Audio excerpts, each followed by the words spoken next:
ನಮಸ್ಕಾರ ಸ್ನೇಹಿತರೆ. ರಾಹುಲ್ ಗಾಂಧಿ ಅವರು ಇತ್ತೀಚಿನ ವರ್ಷಗಳಲ್ಲಿ ಒಂದು ತಂತ್ರಗಾರಿಕೆಯನ್ನು ಉಪಯೋಗಿಸ್ತಾ ಇದ್ದಾರೆ. ಅದೇನು ಅಂತ ಹೇಳಿದ್ರೆ, ಸಂಸತ್ ಅಧಿವೇಶನ ಇರುವ ಸಂದರ್ಭದಲ್ಲಿ ಏನಾದ್ರೂ ಒಂದು ವಿವಾದಾತ್ಮಕ ಅಂಶವನ್ನು ಅಲ್ಲಿ ಪ್ರಸ್ತಾಪ ಮಾಡೋದು, ನಂತರ ಅದರ ಬಗ್ಗೆ ಚರ್ಚೆ ಆಗ್ಲೇಬೇಕು ಅಂತಕೊಂಡು ಪಟ್ಟು ಹಿಡಿದು ಕೂತ್ಕೊಳ್ಳೋದು. ಸಾಮಾನ್ಯವಾಗಿ ಏನಾಗ್ತದೆ ಅಂದ್ರೆ, ಆಡಳಿತ ಪಕ್ಷದವರು ಅದನ್ನ ವಿರೋಧಿಸ್ತಾರೆ. ಆಗ ವಿಪಕ್ಷ ನಾಯಕ ರಾಹುಲ್ ಗಾಂಧಿ ಅವರ ಪರವಾಗಿ ವಿಪಕ್ಷದವರು ಎಲ್ಲರೂ ಸೇರ್ಕೊಂಡು ಘೋಷಣೆಗಳನ್ನು ಕೂಗ್ಲಿ ಪ್ರಾರಂಭ ಮಾಡ್ತಾರೆ. ಆದ್ರಿಂದ ಸದನದಲ್ಲಿ ಗದ್ದಲ ಏರ್ಪಡ್ತದೆ. ಯಾವುದೇ ರೀತಿಯಾದ ಕಾರ್ಯಕಲಾಪ ನಡೆಯೋದಿಲ್ಲ. ಸದನವನ್ನು ಮುಂದೂಡ್ತಾರೆ, ಪುನಃ ಸಭೆ ಸೇರ್ತಾರೆ, ಪುನಃ ಇದೇ ರೀತಿ ಆಗ್ತದೆ. ಈ ರೀತಿಯಾಗಿ ಗದ್ದಲದಲ್ಲೇ ಸದನ ಕಳೆದು ಹೋಗ್ಬಿಡ್ತದೆ. ಇದು ದಿನಗಟ್ಟಲೆ ನಡೆದಿರೋದನ್ನ ಇತ್ತೀಚಿನ ವರ್ಷಗಳಲ್ಲಿ ನೀವು ನೋಡಿದ್ದೀರಾ. ಅದೇ ರೀತಿಯಾದಂತಹ ಒಂದು ತಂತ್ರಗಾರಿಕೆಯನ್ನ ನಿನ್ನೆ ರಾಹುಲ್ ಗಾಂಧಿ ಅವರು ಪುನಃ ಸಂಸತ್ನಲ್ಲಿ ಮಾಡಿದ್ದಾರೆ. ಈಗ ಬಜೆಟ್ ಅಧಿವೇಶನ ನಡೀತಾ ಇದೆ. ಈ ಬಜೆಟ್ ಅಧಿವೇಶನದಲ್ಲಿ ನಿನ್ನೆ ರಾಹುಲ್ ಗಾಂಧಿ ಅವರು ಮಾತಾಡ್ತಿರೋ ಸಂದರ್ಭದಲ್ಲಿ retired chief of army staff Mukund Naravane ಅವರು ತಮ್ಮ ಆತ್ಮಚರಿತ್ರೆಯಲ್ಲಿ ಪ್ರಸ್ತಾಪ ಮಾಡಿದ್ದಾರೆ ಅನ್ನುವ ಒಂದು ಅಂಶವನ್ನ ಇಲ್ಲಿ ರಾಹುಲ್ ಗಾಂಧಿ ಅವರು ಒಂದು ಪೇಪರ್ ಕಟ್ಟಿಂಗ್ಸ್ ನ ಹಿಡ್ಕೊಂಡು ತೋರಿಸಿ ಅದ್ರ ಬಗ್ಗೆ ಚರ್ಚೆ ಆಗ್ಬೇಕು ಅಂತಕೊಂಡು ಪಟ್ಟು ಹಿಡ್ಕೊಂಡು ಕೂತ್ಕೊಂಡ್ರು. ಆ ಪೇಪರ್ ಕಟ್ಟಿಂಗ್ಸ್ ನಲ್ಲಿ ಇರುವಂತಹ ವಿಷಯವನ್ನು ಕೂಡ ಇಲ್ಲಿ ರಾಹುಲ್ ಗಾಂಧಿ ಅವರು ಪ್ರಸ್ತಾಪ ಮಾಡಿದ್ರು. ಈ ಪೇಪರ್ ಕಟ್ಟಿಂಗ್ ನಲ್ಲಿ ಏನಿತ್ತು ಅಂತ ಹೇಳಿದ್ರೆ, ಚೀನಾ ಮತ್ತು ಭಾರತದ ಗಡಿಯಲ್ಲಿ 2020ರಲ್ಲಿ ಚೀನಾ ಭಾರತದ ಗಡಿ ಒಳಗಡೆ ಪ್ರವೇಶ ಮಾಡಿತ್ತು. ಅವರ ಟ್ಯಾಂಕರ್ ಗಳನ್ನು ತಗೊಂಡು ಒಳಗಡೆ ನುಗ್ಗಿದ್ದಾರೆ. ಆದ್ರೆ ಭಾರತ ಸರ್ಕಾರ ಅದನ್ನ ತಡೆಯೋದ್ರಲ್ಲಿ ವಿಫಲ ಆಯ್ತು ಅಂತ ಹೇಳ್ಕೊಂಡು ನರವಣೆ ಅವರು ಯಾವುದೋ ಒಂದು ಸಂದರ್ಶನದಲ್ಲಿ ಹೇಳಿದ್ದಾರೆ. ಅದನ್ನ ಅವರು ಆತ್ಮಚರಿತ್ರೆಯಲ್ಲಿ ಕೂಡ ಪ್ರಸ್ತಾಪ ಮಾಡಿದ್ದಾರೆ ಅಂತ ಹೇಳ್ಕೊಂಡು ಇಲ್ಲಿ ರಾಹುಲ್ ಗಾಂಧಿ ಅವರು ಹೇಳಿದ್ರು. ಆದ್ರೆ ಇಲ್ಲಿ ವಿಷಯ ಏನು ಅಂತ ಹೇಳಿದ್ರೆ, ನರವಣೆ ಅವರು ತಮ್ಮ ಆತ್ಮಚರಿತ್ರೆಯನ್ನ ಬರೆದಿದ್ದಾರೆ. ಆ ಆತ್ಮಚರಿತ್ರೆ ಹೆಸರು 4 ಸ್ಟಾರ್ ಆಫ್ ಡೆಸ್ಟಿನಿ ಅಂತ ಕೊಂಡು. ಆದ್ರೆ ಈ ಆತ್ಮಚರಿತ್ರೆ ಇನ್ನು ಪ್ರಕಟಗೊಂಡಿಲ್ಲ. ಆದ್ರಿಂದ ಇಲ್ಲಿ ಆಡಳಿತ ಪಕ್ಷದವರು ಯಾವುದೇ ಆತ್ಮಚರಿತ್ರೆಯಲ್ಲಿ ಪ್ರಸ್ತಾಪ ಆಗದೆ ಇರುವಂತಹ ವಿಷಯವನ್ನ ನೀವು ಯಾಕೆ ಇಲ್ಲಿ ಪ್ರಸ್ತಾಪ ಮಾಡ್ತಾ ಇದ್ದೀರಾ?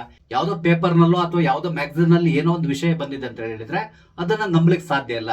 ಆ ರೀತಿಯಾದಂತಹ ವಿಷಯವನ್ನು ಇಟ್ಕೊಂಡು ಸದನದಲ್ಲಿ ಮಾತಾಡುವಂತಿಲ್ಲ. ಇದು ಸದನದ ನಿಯಮಾವಳಿಯನ್ನು ಉಲ್ಲಂಘಿಸಿದ ರೀತಿಯಲ್ಲಿ ಆಗ್ತದೆ ಅಂತಕೊಂಡು ರಾಜನಾಥ್ ಸಿಂಗ್ ಅವರು ಮಾತಾಡಿದ್ರು. ಹಾಗೇನೆ ಅಮಿತ್ ಶಾ ಅವರು ಕೂಡ ಮಾತಾಡಿದ್ರು. ಆದ್ರೆ ರಾಹುಲ್ ಗಾಂಧಿ ಅವರು ಪಟ್ಟು ಬಿಡದೇನೆ ಇಲ್ಲ, ಈ ವಿಷಯದ ಬಗ್ಗೆ ಪ್ರಸ್ತಾಪ ಆಗ್ಲೇಬೇಕು. ಇಲ್ಲಿ ಮೋದಿ ಸರ್ಕಾರ ಸತತವಾಗಿ ಜನರಿಗೆ ಸುಳ್ಳನ್ನು ಹೇಳ್ಕೊಂಡು ಬರ್ತಾ ಇದೆ. ಚೀನಾ ಭಾರತದ 1 ಇಂಚು ಜಾಗವನ್ನ ಆಕ್ರಮಿಸಿಕೊಂಡಿಲ್ಲ ಅಂತೇಳಿ. ಆದ್ರೆ ನರವಣೆ ಅವರು ಹೇಳ್ತಾ ಇದ್ದಾರೆ, ಚೀನಾ ಭಾರತದ ಗಡಿಯನ್ನ ದಾಟಿ ಒಳಗಡೆ ಬಂದು ಆಕ್ರಮಿಸಿಕೊಂಡಿದೆ ಅಂತ ಕೊಂಡು. ಇದಕ್ಕೆ ಸಂಬಂಧಪಟ್ಟಂತೆ ಚರ್ಚೆ ನಡೀಲೇಬೇಕು ಅಂತಕೊಂಡು ರಾಹುಲ್ ಗಾಂಧಿ ಅವರು ಪಟ್ಟು ಹಿಡ್ಕೊಂಡು ಕೂತ್ಕೊಂಡ್ರು. ಆದ್ರೆ ಆಡಳಿತ ಪಕ್ಷದವರು ಇದನ್ನ ವಿರೋಧಿಸಿದ್ರು. ಹಾಗೇನೆ ಅದ್ರ ಬಗ್ಗೆ ಚರ್ಚೆ ಮಾಡ್ಲಿಕ್ಕೆ ಸಾಧ್ಯ ಇಲ್ಲ. ಕಾರಣ ಏನು ಅಂತ ಹೇಳಿದ್ರೆ, ಇನ್ನು ಪ್ರಕಟಗೊಳ್ಳದೇ ಇರುವಂತಹ ಪುಸ್ತಕದಲ್ಲಿ ಇದೆ ಅನ್ನುವ ವಿಷಯವನ್ನ ನಾವಿಲ್ಲಿ ಯಾಕೆ ಚರ್ಚೆ ಮಾಡಬೇಕು? ಹಾಗಾಗಿ ಅದ್ರ ಬಗ್ಗೆ ಚರ್ಚೆ ಮಾಡ್ಲಿಕ್ಕೆ ಸಾಧ್ಯ ಇಲ್ಲ ಅಂತ ಹೇಳಿ ಹೇಳಿದ್ರು. ಆದ್ರೆ ರಾಹುಲ್ ಗಾಂಧಿ ಅವರು ತಮ್ಮ ಪಟ್ಟನ್ನ ಬಿಡ್ಲಿಲ್ಲ. ನರವಣೆ ಅವರು ಹೇಳಿರುವ ಪ್ರಕಾರ ಈ ವಿಷಯ ಪ್ರತಿಯೊಬ್ಬ ಸೈನಿಕರಿಗೂ ಗೊತ್ತಿದೆ, ಆದ್ರೆ ಭಾರತ ಸರ್ಕಾರ ಇದನ್ನ ಮುಚ್ಚಿಡ್ತಾ ಇದೆ ಅಂತ ಹೇಳ್ಕೊಂಡು ಹೋದ್ರು. ಆಗ ಆಡಳಿತ ಪಕ್ಷದವರು ಎಲ್ಲರೂ ಸೇರಿ ರಾಹುಲ್ ಗಾಂಧಿ ಅವರ ಮೇಲೆ ಮುಗಿಬಿದ್ರು ಅಂತ ಹೇಳ್ಬೋದು. ಅಮಿತ್ ಶಾ ಅವರು ಈ ವಿಷಯದ ಬಗ್ಗೆ ಮಾತಾಡ್ತಾ, ನರವಣೆ ಅವರು ಹೇಳಿರೋದು ಆ ರೀತಿ ಅಲ್ಲ, ಅದಕ್ಕೆ ಬದಲಾಗಿ ನರವಣೆ ಅವರು ಹೇಳಿರೋದು 1979ರಿಂದ 2020ರವರೆಗೂ ಕೂಡ ಚೀನಾ ಭಾರತವನ್ನ ಸತತವಾಗಿ ಹೆದರ್ಸ್ಕೊಂಡು ಬರ್ತಾ ಇತ್ತು. ಭಾರತ ಇವರ ಬೆದರಿಕೆಗೆ ಹೆದರ್ಕೊಳ್ತದೆ ಅಂತ ತಿಳ್ಕೊಂಡಿದ್ರು. ಆದ್ರೆ 2020ರಲ್ಲಿ ಗಲ್ವಾನ್ ಕಣಿವೆಯಲ್ಲಿ ನಾವು ಕೊಟ್ಟಂತ ಪ್ರತ್ಯುತ್ತರದಿಂದಾಗಿ ಚೀನಾ ಆಶ್ಚರ್ಯಕ್ಕೊಳಗಾಯ್ತು. ಅದೇ ರೀತಿಯಲ್ಲಿ ನಮ್ಮ ಬಗ್ಗೆ ಈಗ ಅವರಿಗೆ ಭಯ ಹುಟ್ಟಿದೆ ಅಂತಕೊಂಡು ಇಲ್ಲಿ ನರವಣೆ ಅವರು ಹೇಳಿದ್ದಾರೆ.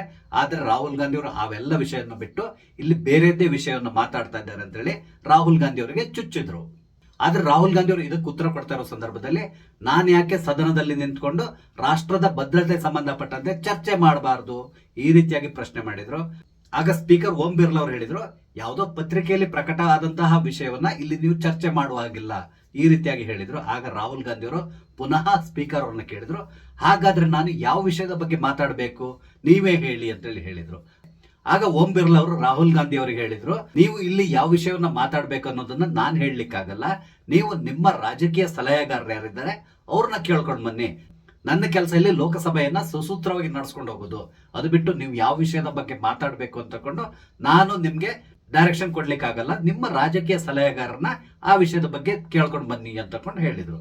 ನಂತರ ರಾಹುಲ್ ಗಾಂಧಿ ಅವರು, ನಾನು ಈ ವಿಷಯದ ಬಗ್ಗೆ ಮಾತಾಡ್ತಾ ಇರಲಿಲ್ಲ, ಆದ್ರೆ ತೇಜಸ್ವಿ ಸೂರ್ಯ ಅವರು ಭಾಷಣ ಮಾಡ್ತಾ ಇರೋ ಸಂದರ್ಭದಲ್ಲಿ ಕಾಂಗ್ರೆಸ್ ಪಕ್ಷಕ್ಕೆ ಯಾವುದೇ ರೀತಿಯಾದಂತಹ ರಾಷ್ಟ್ರಭಕ್ತಿ ಇಲ್ಲ ಅನ್ನೋ ರೀತಿಯಲ್ಲಿ ಮಾತಾಡಿದ್ದಾರೆ ಅಂತ ಹೇಳಿದ್ರು. ಆಗ ಅಮಿತ್ ಶಾ ಅವರು ಪುನಃ ಹೇಳಿದ್ರು, ತೇಜಸ್ವಿ ಸೂರ್ಯ ಆತರ ಹೇಳಲಿಕ್ಕೆ ಹೋಗಿಲ್ಲ. 2004ರಿಂದ 2014ರವರೆಗೆ ಭಾರತದಲ್ಲಿ ಏನೆಲ್ಲ ಘಟನೆಗಳು ನಡೆದಿತ್ತು, ಎಷ್ಟು ಭಯೋತ್ಪಾದಕ ದಾಳಿ ನಡೆದಿತ್ತು ಅದ್ರ ಬಗ್ಗೆ ಪ್ರಸ್ತಾಪ ಮಾಡಿದ್ದಾರೆ ಹೊರತು ಕಾಂಗ್ರೆಸ್ ಪಕ್ಷದವರಿಗೆ ದೇಶಭಕ್ತಿ ಇಲ್ಲ, ರಾಷ್ಟ್ರಭಕ್ತಿ ಇಲ್ಲ ಅಂತಕೊಂಡು ಎಲ್ಲಿ ಅವ್ರು ಪ್ರಸ್ತಾಪ ಮಾಡಿಲ್ಲ. ನಾನು ಅವರು ಸಂಪೂರ್ಣ ಭಾಷಣವನ್ನ ಕೇಳಿದ್ದೇನೆ ಅಂತಕೊಂಡು ಹೇಳಿದ್ರು. ಸಾಧ್ಯ ಆದ್ರೆ ನಿನ್ನೆ ತೇಜಸ್ವಿ ಸೂರ್ಯ ಅವರು ಸದನದಲ್ಲಿ ಮಾಡಿರುವಂತಹ ಭಾಷಣವನ್ನ ನೀವು ಕೂಡ ಒಮ್ಮೆ ಕೇಳಿ. ಅದ್ಭುತವಾದಂತಹ ಭಾಷಣವನ್ನು ಅವರು ಮಾಡಿದ್ದಾರೆ. ಹೆಚ್ಚು ಕಡಿಮೆ ಒಂದು 20-25 ನಿಮಿಷ ಮಾತಾಡಿದ್ದಾರೆ.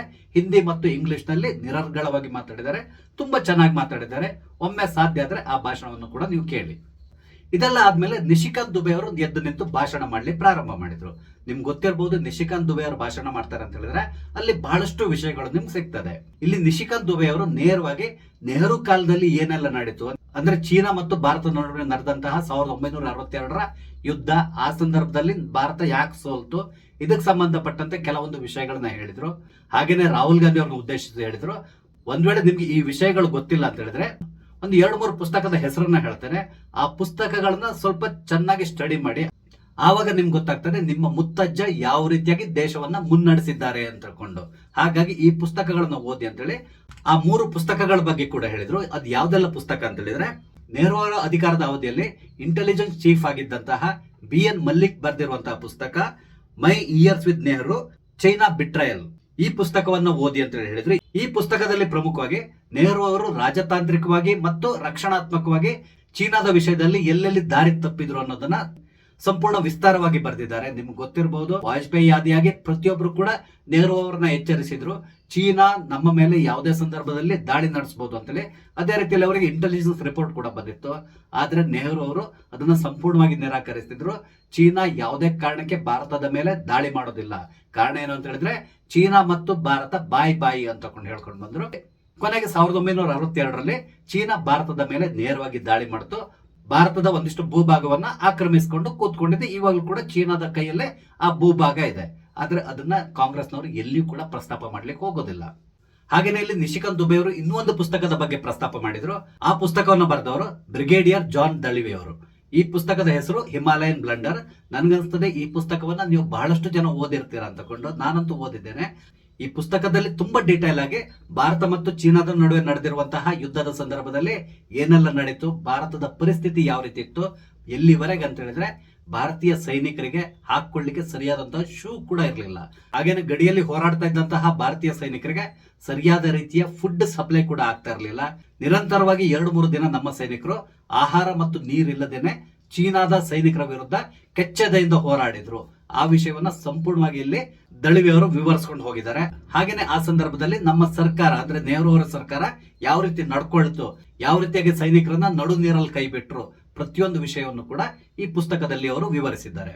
ಹಾಗೇನೆ ವಿಜಯ್ ಗೋಖಲೆ ಅನ್ನೋರು ಬರೆದಿರುವ ಇನ್ನೊಂದು ಪುಸ್ತಕದ ಹೆಸರನ್ನು ಕೂಡ ಇಲ್ಲಿ ನಿಶಿಕಾಂತ್ ದುಬೆ ಅವರು ಪ್ರಸ್ತಾಪ ಮಾಡಿದ್ರು. ಈ 3 ಪುಸ್ತಕಗಳನ್ನ ನೀವು ಕೂತ್ಕೊಂಡು ಓದಿ, ಆಗ ನಿಮ್ಗೆ ತುಂಬಾ ಚೆನ್ನಾಗಿ ಅರ್ಥ ಆಗ್ತದೆ ನಿಮ್ಮ ಮುತ್ತಜ್ಜ ನೆಹರು ಯಾವ ರೀತಿಯಾಗಿ ನಮ್ಮ ಭೂಭಾಗವನ್ನ ಚೀನಾಕ್ಕೆ ಬಿಟ್ಕೊಟ್ಟಿದ್ದಾರೆ ಅನ್ನೋ ವಿಷಯ. ಈ ರೀತಿಯಾಗಿ ರಾಹುಲ್ ಗಾಂಧಿ ಅವರಿಗೆ ಕಪಾಳ ಮೋಕ್ಷ ಮಾಡಿದ್ರು ಅಂತ ಹೇಳ್ಬಹುದು. ಇಷ್ಟೆಲ್ಲ ಆದ್ರೂ ಕೂಡ ರಾಹುಲ್ ಗಾಂಧಿ ಅವರು ಸುಮ್ಮನೆ ಕೂತ್ಕೊಳ್ಳಿಲ್ಲ.